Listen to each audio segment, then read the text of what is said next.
Good morning. Good morning, Todd. How are you? I'm doing well. What are we talking about today? Well, today I'm going to motivate you to talk about inspiration.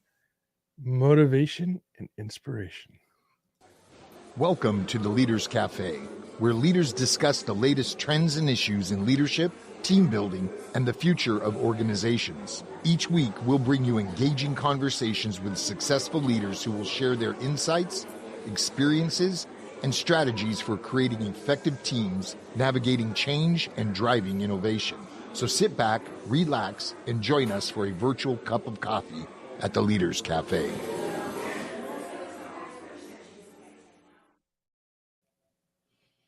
Motivation. Dude, that hat brings back memories. You gave this hat to me. Back in the day. This is a comfortable hat. I like your hat too as well, by the way. Yeah, I'm wearing OD green pants, so I threw on a OD green fedora. But we're not here to talk about fashion today, are we? I hope not wearing that sweater. This is an awesome cable sweater. Just let you know. So, Todd, let's dive into this. This is going to be, in my opinion, an interesting conversation. So, kick it off. So, do you remember back in the core days? And of course, you didn't have a beach where you lived, but I had a beach. And they were like, hey, we're going to do this beach run. Everyone's like, yeah, beach run, motivation, beach run, hoorah, right? And you get on the beach, you start running, and it's like, it sucks because you're running the soft sand, not down the hard pack. Right. But everybody's like, oh, hoorah about it, all motivated. It gets some. You come back, you're all full of sand and whatnot. But you're stoked to do it. Were there civilians on the beach? Camp Pendleton? Maybe. I don't think so. Okay. Maybe. I mean, maybe like Dependent Wives or something like that. But I mean, I don't think it was like a place where like anybody could go to that beach. Well, I was just curious because, you know, that would motivate the Marine. Anyway, so I just thought it was kind of funny, you know. But it's like, what is motivation? Like, what gets you pumped up to do a sucky beach run, and you're like happy about it? I think part of that is just I might as well pump myself up instead of, you know, wallowing in the sorrow that's going to be happening here shortly. You know, you might as well be happy about it. You got to do it either way. You know, I mean, we did a lot of things that sucked in the military. So that's unlike the essence of leadership when you're doing inspiration and motivation, right? So, you know, it's funny. Simon Sinek says leadership is not about being in charge; it's about taking care of those that are in your charge, right? Mm-hmm. I like that quote a lot from Simon Sinek because it really goes into the concept of like saying, "Hey, you know, you need to take care of the people that work for you, that are part of your team, right?" And then that means like getting them up in the morning. Well, not getting them up in the morning, but getting them happy in the morning, getting ready to do their work and being motivated to come in and do some quality work. Is that right? That's the goal. Yes. You just flashed me back to Bridgeport, and the mornings were freezing, and you had to crawl out of your warm bag and go face the frigid temperatures. But you know, you do it because you have to. You do it because everybody else around you is in the same misery you are. You do it because you want to be the best individual you can be, you know. And translating this into the civilian world, we've all worked for bosses that were awesome leaders, and we've all worked for bosses that weren't. You know, I worked for a boss one time to where if we stood up and I left my office, I had to put my jacket on. You couldn't walk the halls or into the cubes or go to the restroom without having your jacket over your shirt and tie. Yeah. And it's like, this ain't the flipping service. And when you saw him coming, you got busy. You got small, you know, because there's nothing ever inspirational or motivational coming out of his mouth. It was always what could be better. See, that's control, though, right? That's what that's all about. But it's not inspiring and it's not motivating. I had a classmate of mine when I was going through my master's program, and she worked for a local city, and her city manager, same rule, right? And her city manager had the same rule that you had, and they're on their lunch break at a restaurant, and they didn't have their jackets on, and they got written up. Good times. Yeah, that's not inspirational or motivational. That makes me want to quit the place. I mean, but the sad thing is that leader thinks he's leading. There was a she, but yeah. Okay, she. Well, what's the difference between motivation and inspiration, or are they the same? That's a good question. Are they the same? I mean, I guess there's a lot of overlap. What are your thoughts? The inspiring leader creates motivation. And I think the difference is, I think motivation is internal.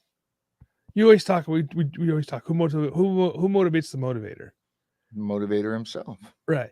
So I don't think the motivation is something that, I don't think I'm motivated by Brian Colburn. I think I'm inspired. I think I'm inspired by him. Okay, I'll take that. Right. And I think that inspiration that I get motivates me to be better. So motivational's an outward? Internal. No, inspiration would be internal. No. Oh, I've got them reversed. Yeah. You're saying motivation's internal. And right. Like if you listen to, say, like a motivational speaker, right? I think they should be called inspirational speakers, right? Well, according to your definition, yeah. Yeah. No, Let's coin it. Let's coin it. We're changing it now. We're going to upset the industry. Yeah, we're disruptive. We're inspirational speakers.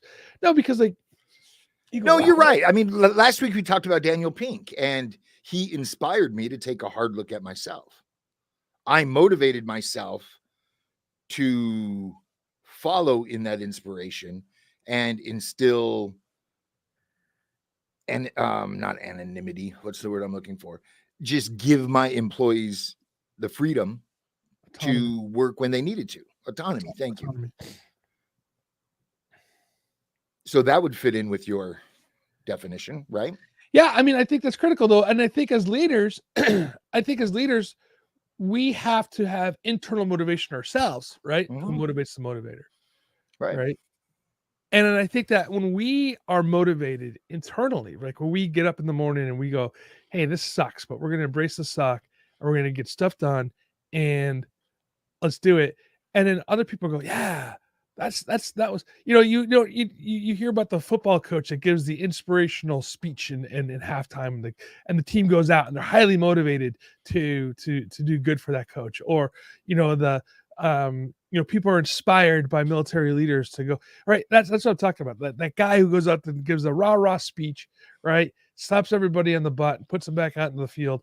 That's that. And then but then that instills or that opens up that motivation inside your heart to go do well. Yeah. I'll drink your Kool-Aid. Or the coffee. It's interesting because, I actually had a captain when I was at Mare Island for a school who would salute us out of respect. And that was, game changer. I was a freaking Lance Corporal. You know what I mean? I'm still a boot in the Marine Corps. I haven't made it to the fleet yet. Haven't made my first duty assignment. Just still in schools. And now this captain's saluting me because I'll follow him. And I thought that was pretty cool. And that motivated me to work harder for him. Right. Inspiration and motivation. Right. So how does that lead into the enthusiastic leader? Well, I mean, a lot of these things that you're bringing up are internal. People that love being a COO have that internal motivation. They want to inspire. They want their team to help them achieve the goals set forth, right? Mm. And we've talked about people being promoted into a leadership position because of tenure, not because of ability or desire to lead. And I think the people with the ability and desire, or the desire and they're willing to learn as much as they can and gain that ability, are going to be much better suited for leadership. Do you remember Greg Anderson? I do. He was an enthusiastic leader. And I remember getting, I don't remember what we did, but Sergio and myself, we got in trouble for something. I don't know what it was. Right. And when he brought us into the room to talk about what we did wrong, we walked out of the meeting happy, laughing, right? Mm-hmm. And then I looked at Sergio and I go, do you realize that we just got our asses chewed in the nicest, kindest way ever? And question. Yeah. Did you or Sergio repeat the offense? No. Good. Then it stuck, right? Right. But I felt but he was so enthusiastic about it. It was paperwork thing or something like that. I forget what it was. It wasn't nothing major.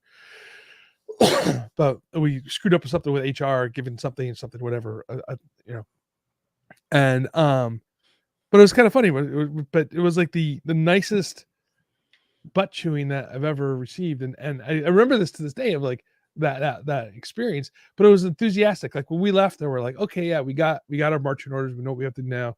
And it wasn't oh my God, I can't believe it. It was just there was no negativity coming out of that experience. And even though it was a negative action that got us in trouble. Right. Right. So I think that's an example of walking the talk. Or talking the walk. Walking the talk. Definitely. I mean, I'm assuming you would agree that he had a very high emotional intelligence. Greg, level of emotional intelligence. He was that before it was cool. And he was that before it was a thing. And the more we've been working through these episodes and the more reading I've been doing and reflecting back on past experience, me being led and me leading, it seems like that is something that should probably be taught at a younger, earlier age. And it should be class number one, when you're being promoted into a supervisory role where you're going to have others in your charge. Because I'd never heard the term until the last, 5-6 years. You, Todd? Yeah, I mean, yeah, maybe about that, maybe a little bit longer. The first time I understood what EQ was, I read a book, and I actually heard a motivational speaker. I heard an inspirational speaker talk about the subject and read his book. And that's when I was at Coastline College teaching. So I don't know, probably about that time, 6-8 years ago. And getting into that conversation about EQ, and with the motivational leader, it's that, or inspirational leader, depending on how we want to put it, is that they understand their team, right? And I'm going to bring in some systems thinking into this conversation here for a second. So Derek Cabrera, Dr. Derek Cabrera from the Cabrera Institute of Cornell University, he talks about systems thinking. And I think when you take a look at what he's really getting into, it's also being that inspirational, motivational, and emotional intelligence leader, because he got his experience mountain climbing, and his basic tenet is mountain climbing. When you're climbing mountains, the mountain doesn't care for you. They don't care, but it is it. It stands there, does its thing. The weather patterns does its thing. It's mountains do its thing. Whatever. You're just a flea on its side, right? If in this essence, he didn't say that. That was my words. So, in order to defeat this large mountain as a team, you have to have a systems in place, whether it's your gear check, and whatnot, right? But this is the part of it that when you're working through that system, when you're working through that challenge of climbing that mountain, and you're working together as a team, if one team member fails in that endeavor to climb the mountain, I'm talking about like walking on a trail that, big chubby dudes like you and I could do. I'm talking about, Mount Everest type mountain climbing. Right. If that team member fails, it could kill everybody. Right? If that team member gives up in the middle of that climb, that could be detrimental to the number one, you're never going to make the top of the summit. And number two, again, other people can get injured and damaged due to that person's lack of motivation. So the team has to inspire and then has to motivate each other as they're going through this trial, right? And everybody on that team has to have a high level of emotional intelligence to understand when, because there's going to be time when it sucks, right? And you know it, right? We talked about the military. Excuse me. Embrace that suck, right? When you see people that are helping people climb over these obstacles to reach that summit, right? You have to sometimes drag that person along with you, right? And as you're dragging them along, you're telling them, hey, look at you have the experience, you're pumping them up, right? You're inspiring them. But at the same time, you can't make them be motivated, right? No.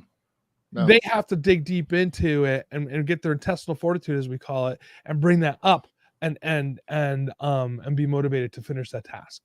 Right. So I think when you look at it that way, there's correlation between everything that we're talking about here.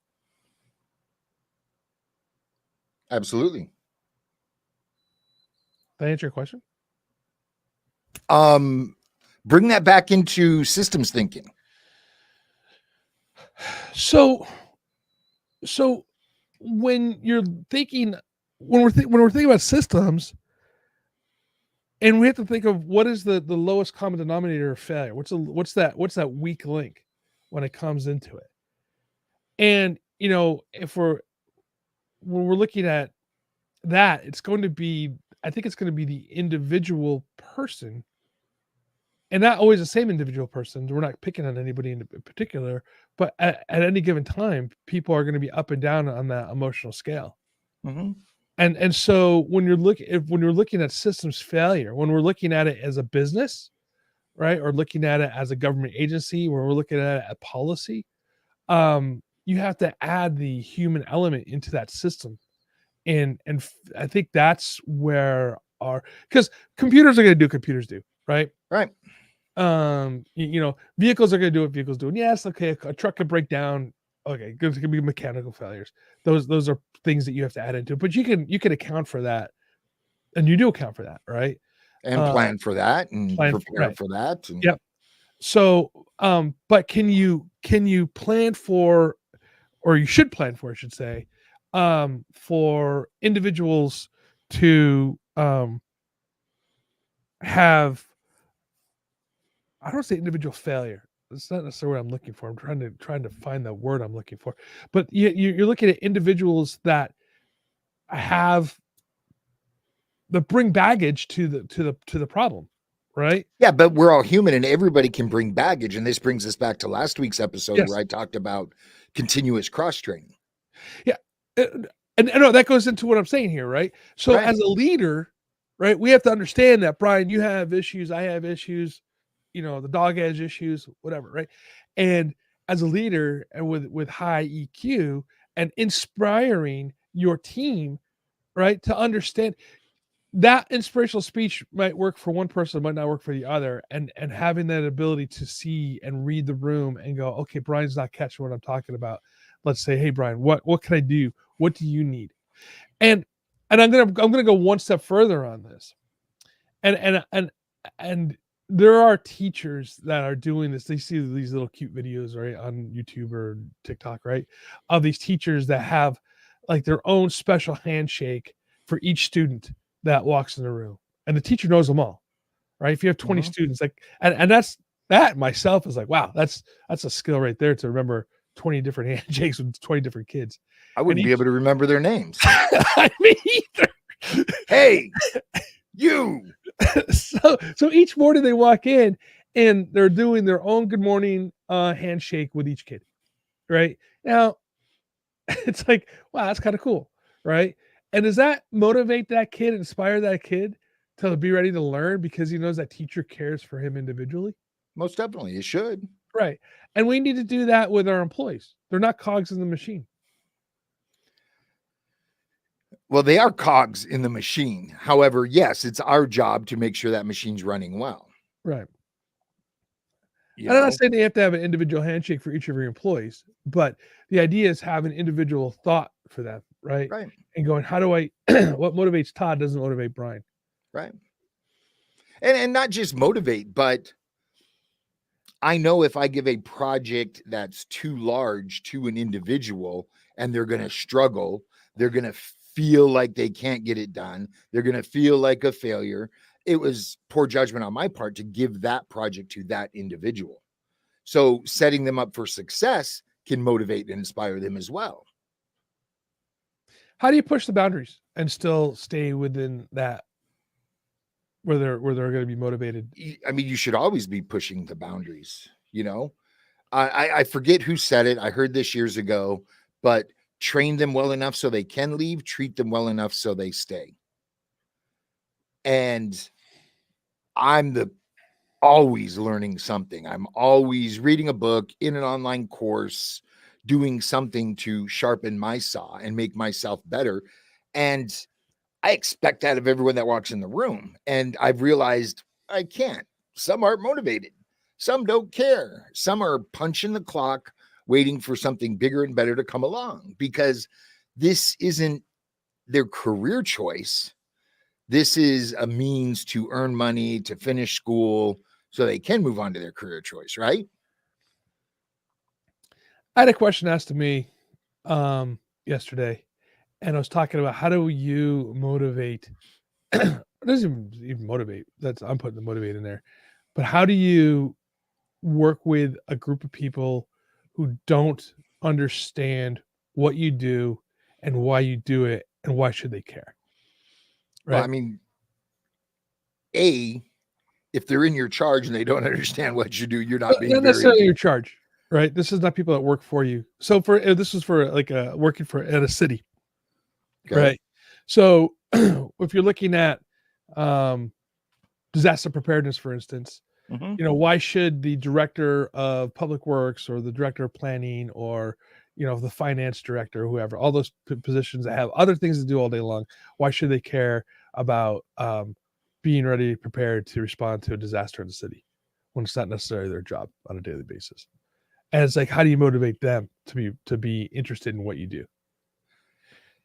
Yeah, but being prepared, knowing their role in the larger scheme of things is part of their job. And if they don't care, they're not doing their job efficiently and effectively. And they not only have the lives of their employees, they have potential lives of the citizens of their city, right, in their charge. And if they don't care enough about that job, you know me, Todd, cut the cancer out, right? Right. It's like if you're if you're a supervisor, that's a step into manager. If you're a manager, that's a step up into maybe running a division or something. And at whatever level that individual stops caring, maybe we should move them from a promotion track. Maybe we demote them into a position that they did better and cared about. Let me pull this back a little bit, because I know that you worked when you worked at one of the large electronics companies, you were in charge of safety, right? Mhm. How did you get all the other divisions to be interested in safety and OSHA issues? I made training fun. I had separate meetings with them. These are the hazards in your area, and this is how we're going to address them. And I mean, there's only one guy that just pushed back all the time. And actually, him and I bumped heads constantly, but I eventually won him over with making training fun, making training realistic, you know, hazmat training, Todd. I filled a 55-gallon drum with Caro flipping syrup Yeah, and kicked that crap over. And how'd you everybody clean had to go don. How would you clean a chemical spill? that stuff is sticky? Right. But it's better than going, okay, we have a chemical spill. People don't take that seriously. One swipe with a mop is going to take care of it, right? But when you've got, it wasn't all full 55 gallons, but 40 gallons of crap that needs to get cleaned up, it showed them the importance of getting their containment barriers down. Let's keep this as small as possible. We worked through every single piece of equipment we had to absorb and clean and decontaminate for a chemical that we kept in the facility. And you asked me how I clean a chemical spill. I call hazmat.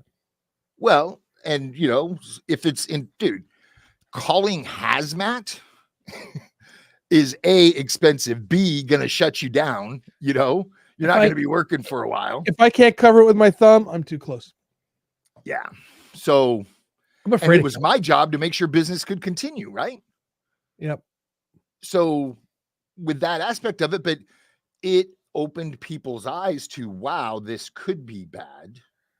Now I know why he wanted these spill kits, closer to the chemicals. And it was hard work. It sucked for them. However, they got it done. Everything is good. There are two things I don't screw with: electricity and chemicals. That's shocking, Todd.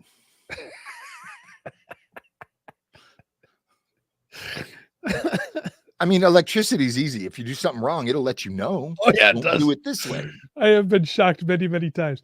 Okay, so that's probably part of my problem. So how does the visionary leader play into this, into the motivation and into inspiration? It's breaking down the importance of, in a manner which everybody can understand that it could potentially impact.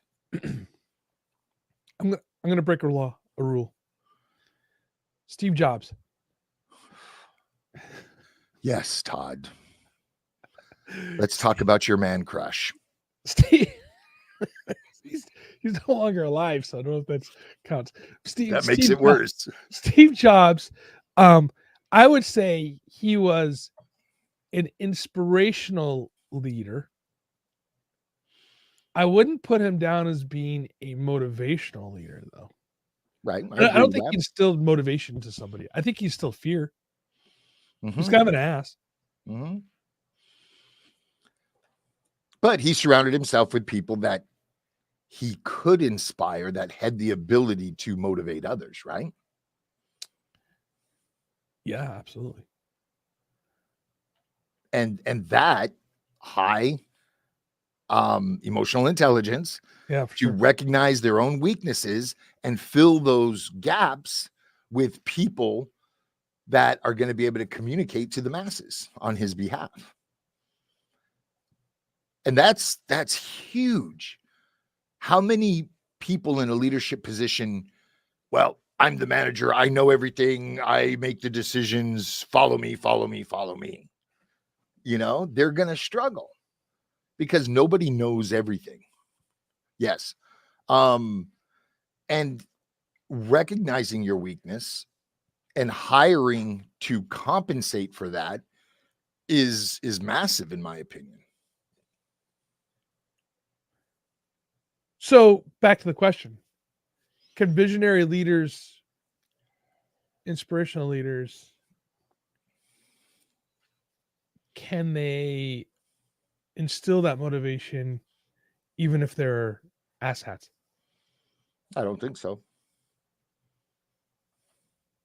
If they do, they're going to have a much harder time doing it. There's probably going to be a higher turnover rate. You're going to see the issues of that product. It's like, let's look at this from an HR standpoint. I have manager A and manager B.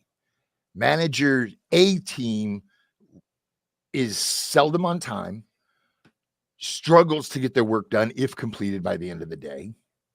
Manager B team is motivated, happy, on time, get the job done. They rally around that last hour to make sure everything's out that needs to be out today, right? Who's going to have a higher turnover? And turnover is expensive. It's very expensive. Who's constantly training the new guy, which is probably a reason for them not, meeting par, because they've got constant new people learning the job. I mean, it's massive. And I don't think that, I shouldn't say I don't think, I wonder how many managers think about that impact on their team and their team's performance. It goes back to the old adage, the war movies, Vietnam. Hey, I'm Bill. I don't care. Nobody wanted to get to know the new guy because he probably wasn't going to be there in a week or two. Right. Right. And you get that attitude inside of a team, it's bad.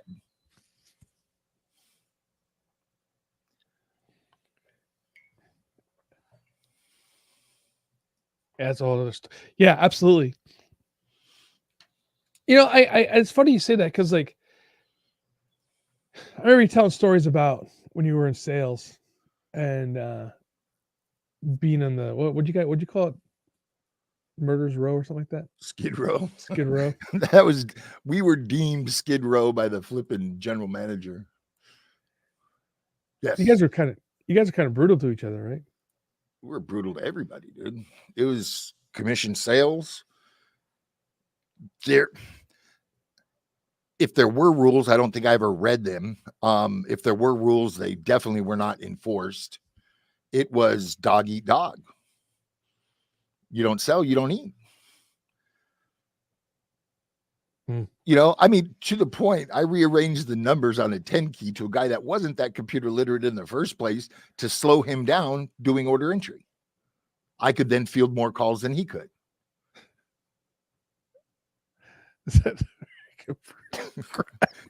You know what I mean? Did he even go, what the hell? Hey, IT, what's up? Or did he take the time to look at his keyboard and look at somebody else's? It's an easy fix. He just said, screw it, and started working with the numbers on top instead of 10 key. Hey. So, yeah, we were Skid Row.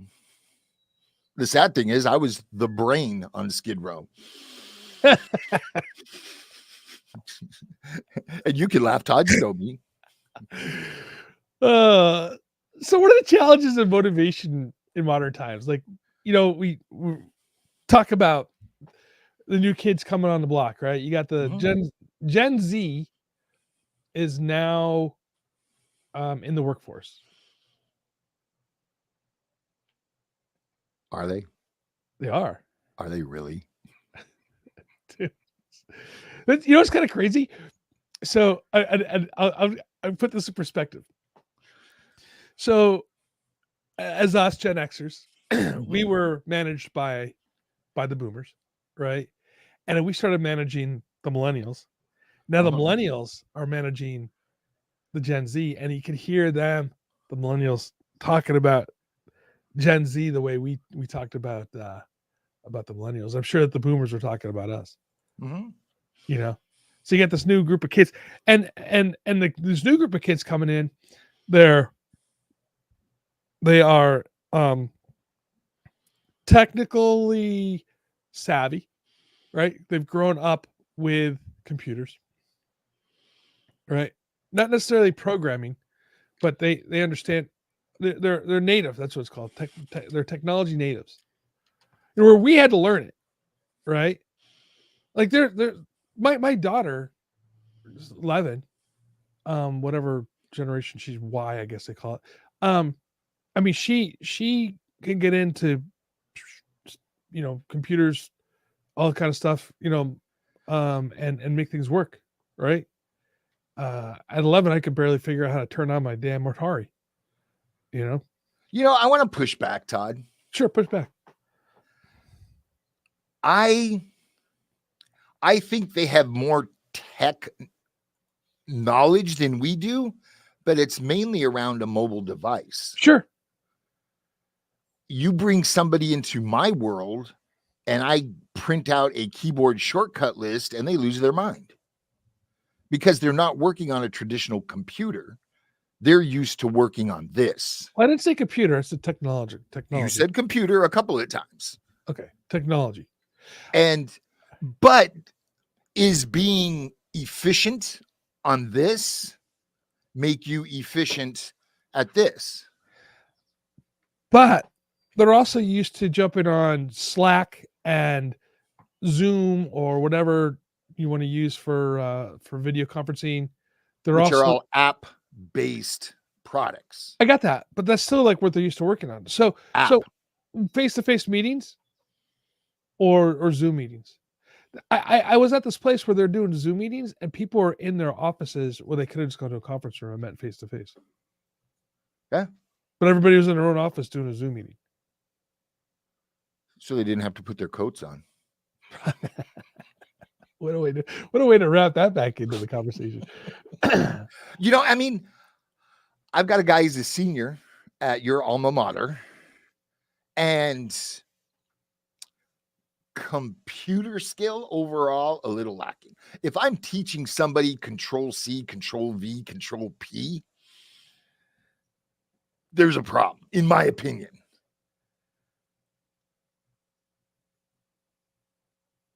So computer savvy, I differ. I mean, does your daughter work on a traditional laptop or PC? Or is most of her screen time mobile iPad? She's on an iPad, but they have keyboard. So she's keyboarding, and she takes keyboarding courses. She takes good. Yeah. Good. That's phenomenal. Yeah. And hopefully, I mean, in my world, keyboard shortcuts saves time. It saves so much time because of the repetitive nature of what we do that it's money. You've got to learn them. So how do you work with the generational differences? That was the whole purpose of this question. I mean, it's difficult. We can't dude, I took my first DOS programming course in 7th grade. Yeah, that's about right. And I thought I was cool because I could run a command and the screen would count 1 through 10. Woo, I'm a programmer. Those big floppy disks? Not quite that big, but yes. So obviously that manager, supervisor, whatever, needs to understand the people in their charge, number one, their capabilities, their desires. If I give a project to somebody who wants to do work like that, they're going to knock it out of the park. If I give work to somebody who's learning how to do that and they're not confident, I'm going to get a subpar product back. What about the work ethic, though? There's a video the other day of this girl crying because she has to work an 8-hour day. Dude, my daughter's crying right now because she has to work 5 8-hour days. Right. That's the point. She's used to working 3 12s. Three 1 week for the next, whatever, and she's like, but it's Monday through Friday day shift. And she's like, oh, this sucks. Let's see, you didn't like graveyard. Now you have an issue with day shift. And I'm not saying she's crying. She's adapting. She's adjusting to it. But I don't think, you know what? I've probably had a couple of interns that have had a phenomenal work ethic, but I don't think that's going to be something I can help instill in an intern. They're going to come to me with it or without it. They're going to rock their 120 hours to get their school credit, or they're not. And the same way with employees. And let me give you this.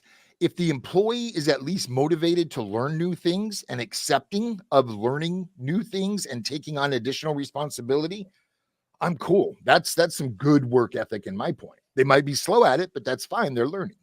Well, what do you think of this? And what do you think of this portion of it where, how do you lead people who go, all right, and your daughter was that way for a bit, right? Where she's like, okay, I'm going to work hard for a month, right? Make a ton of money, and then bow out for 2 months, not work again for 2 months. If that's a lifestyle choice that they're willing to make, they understand the consequences. But how do you motivate them when they're there? If their motivation is just to make a bunch of money as fast as they can, and then I don't think it's my job to motivate them at that point, Todd. So how do you lead them? I ensure that they know the flip side of that coin, that it's going to be harder to build and grow a retirement plan. When you come back from that month off, do you have a job or do you have to find a new one? What does that look like on your resume? Job after job after job. Right? So as long as they're fully aware of the downsides of that lifestyle and they're willing to accept it, you're not doing anybody harm. Go with God. I was watching this guy who's a kid, 20 somethings, and he's riding motorcycles across the United States, which is really kind of cool. Mm-hmm. Right. But what you would do is you'd go, when you got to a town or whatever, he would go grab a job at a gas station, mm-hmm. and save up money so he could go on to the next place. Mm-hmm. I find that kind of just an interesting mindset. That's all. I mean, and that's possible nowadays. When we were 21, it wasn't possible. I don't want to say it wasn't possible. It was nowhere near as realistic as it can be today. Right. Because if you have these skills, you can do a lot of jobs from anywhere in the world as long as you have a signal. And that's kind of what he was doing too. He's like kind of being that I think he wants to be like the YouTube star, right, making money on YouTube, doing these videos of traveling and whatnot. Kind of cool. Good, it's good for him. And that's why it's like, I don't think trying to talk somebody out of that is a good thing. I mean, if I had that opportunity, if I were 21 again right now, I'd be gone. I wouldn't be sitting in this office. You'd see the Grand Canyon behind me as I do this show with Todd. You'd see something new behind me every single week. But I wasn't born in that generation. Right. And I'm grateful that I don't have to get up, milk the cows, feed the cows before I go to school. To come home, do my afternoon chores, to eat dinner, to do my homework, and to do it again. I'm grateful for that. All right.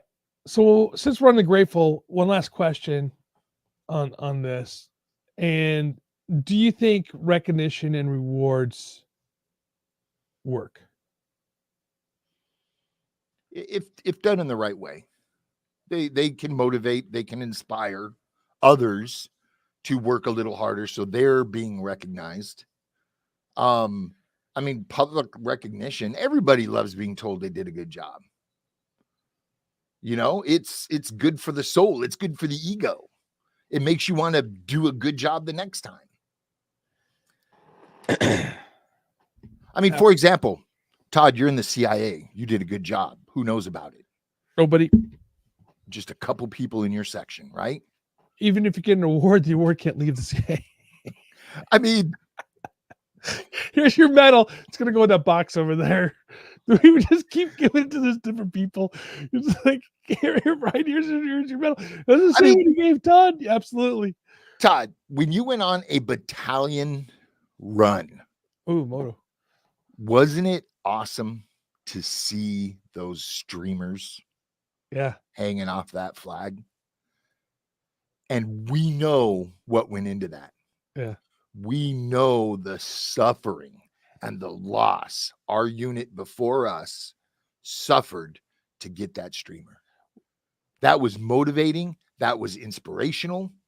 That would make us do anything to keep that intact, right?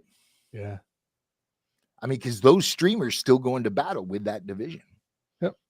And that division better not lose that flag. The Walking Dead. What are you consuming? You know, I found a new podcast I'm checking out, and it was referred to me. And it was actually referred to me by a guy I met at a networking event last week, who is a coach. And the guy's name is, I forgot his name. It's a pretty cool name. But the show is the Mindset Mentor. And they're 15, 20-minute episodes. He does them daily. And so far, so good. Kind of inspiring me, motivating me, making me think about things a little deeper. And you, Todd? For fun, when I'm walking my dog, I'm listening to a book called Zero Code. And it's the first book in a series. And is the second book One Code? Code 1. Come on. No.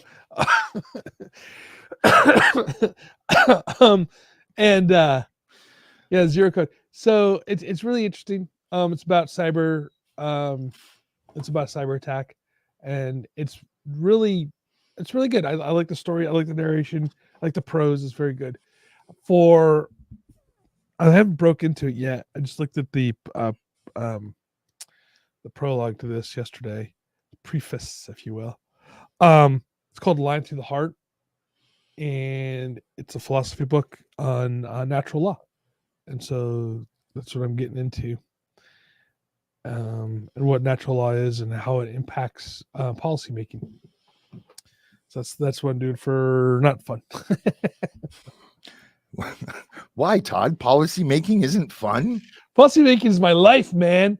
It's what I do. It's who I am. Oh, wait. You know what? We missed a comment. The question it says, most discussion seems to be leading before / after emergency. How do we lead during emergency 24/7? Wow, that's a big emergency. You know what? Take care of your people. Give them the tools and resources they need to do their job. And they're going to do their job because they understand the impact that they bring.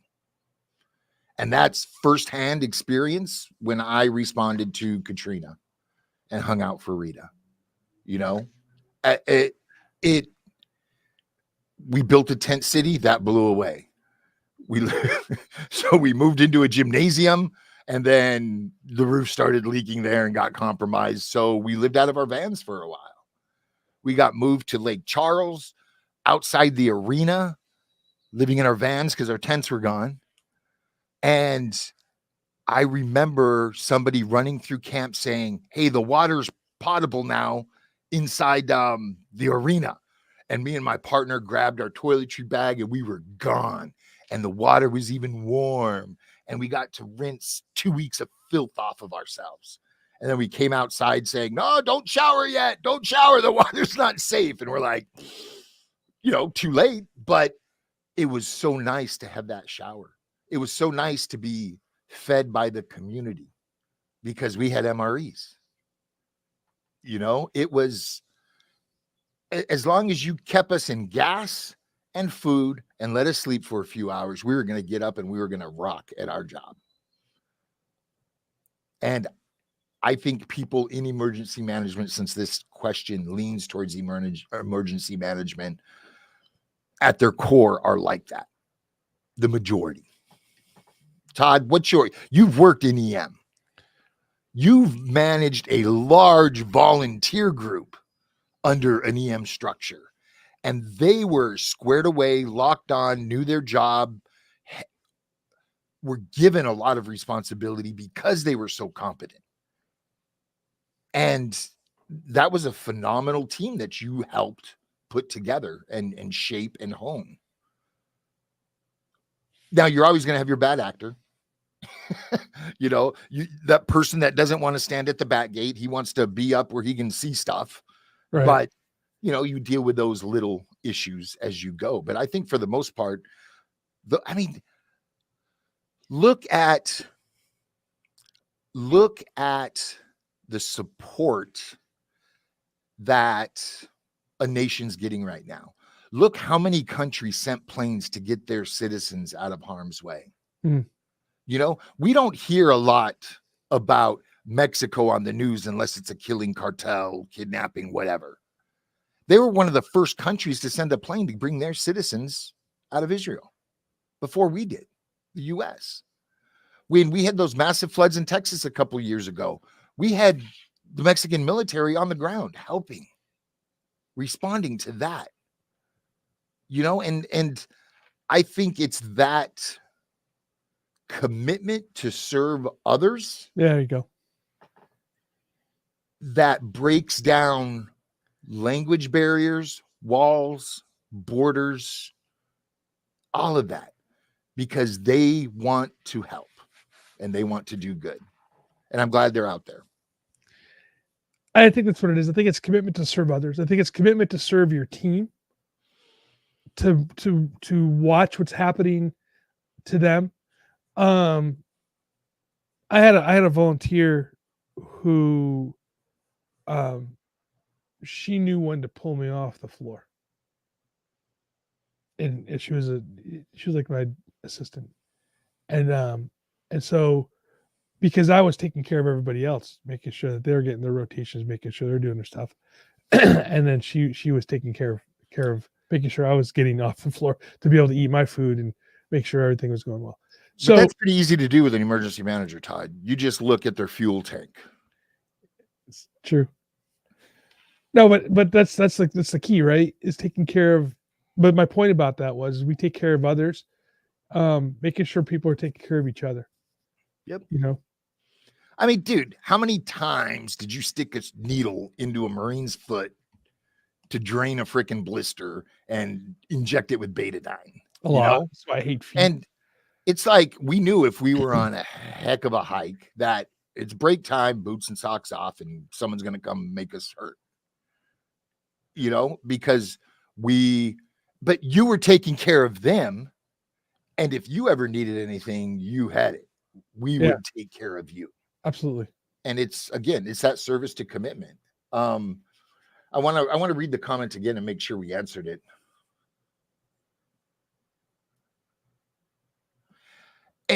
And to that comment, I don't think we do a good job after a disaster. Absolutely. I think that's where we fail dramatically as a responding team, as a city, county, state, nation.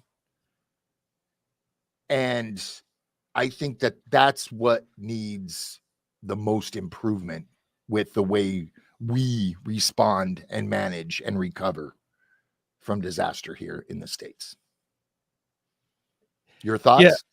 No, I agree with you. I the response is always, for the most part, great. When this is my personal opinion on this, I don't think when we see complaints about disaster response, it's truly about the response, right? I mean, what I mean by that is, like, people are pulling people off the roof, helicopters are flying, boats are going, ambulances and fire trucks and police cars are driving around with their lights and sirens on and doing all this kind of stuff. It's, the media loves it. They pick it all up. But it's when all of that initial life safety is done. And I'll give another Katrina example. The helicopters are pulling people off of roofs, saving them, and then dropping them to a safe area, and then taking off to pull more people off of roofs. And then so the people get to these areas that are dry land above the water, not in danger necessarily, immediate danger at least anymore. And now these people are like, now what? Like, where do we go? And how do we get back to a house? And how do we get shelter and water and food? That part, the recovery side of it, the long-term portion of it, is where we need to really buckle down on it and do better. And I think it's just that the system puts more emphasis on saved lives. Not that that's a bad thing, instead of rebuilding that community that was just devastated.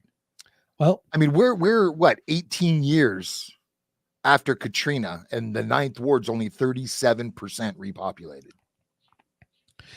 Yep. That's why I really, if you guys have seen other things I've written and done, I write and talk a lot about resiliency, anti-fragility, and a robust system. And that's where we need to be.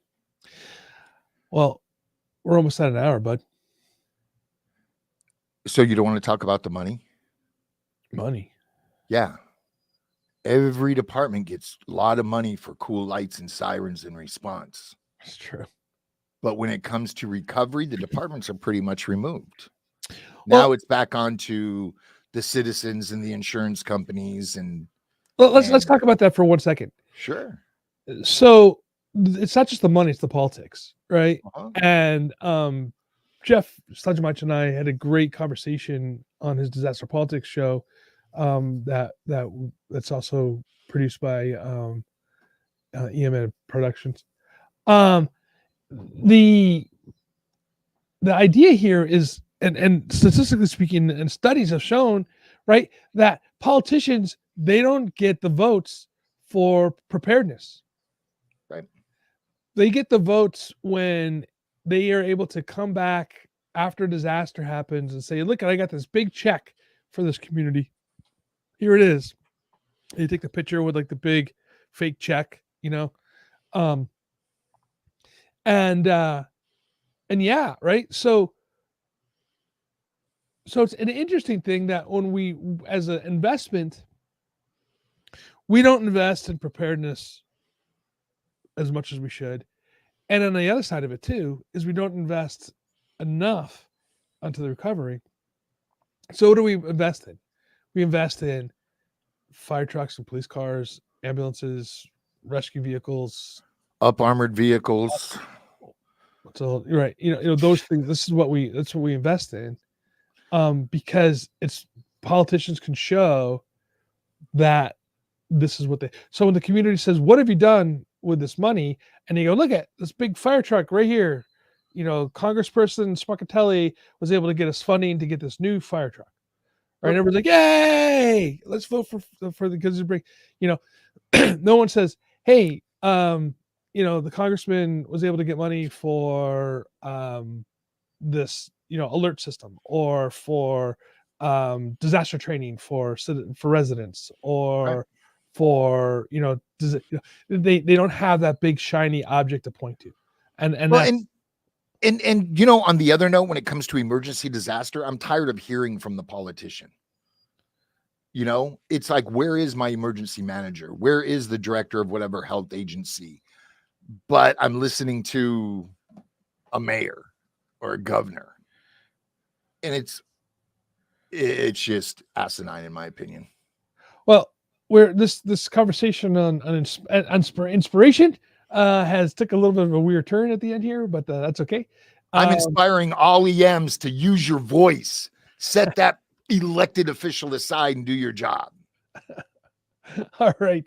Well, everybody, Brian, do appreciate your time. And again, we'll see. What are we talking about? What are we I talking don't know about? because you rearranged the order of the last few shows, so I don't know what's next. What? I didn't rearrange nothing.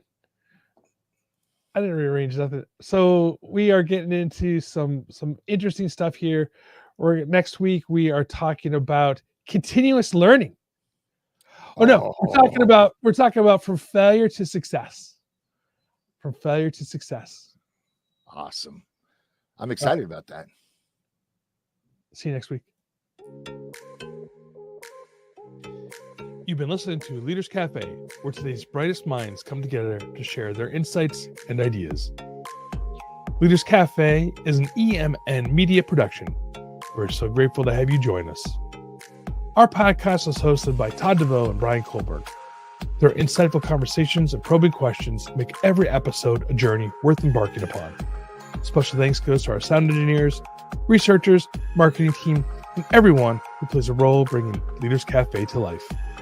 And don't forget to subscribe, rate, and review us wherever you get your podcast. And if you enjoyed today's episodes, share it with a friend. Word of mouth is the best way to help us grow. For more content, updates, and resources, visit our website and follow us on social media. Links are available in the episode description. For all of us here today at Leaders Cafe and EMN Media Production, thank you for tuning in. Keep leading, keep learning, and we'll see you at the next episode.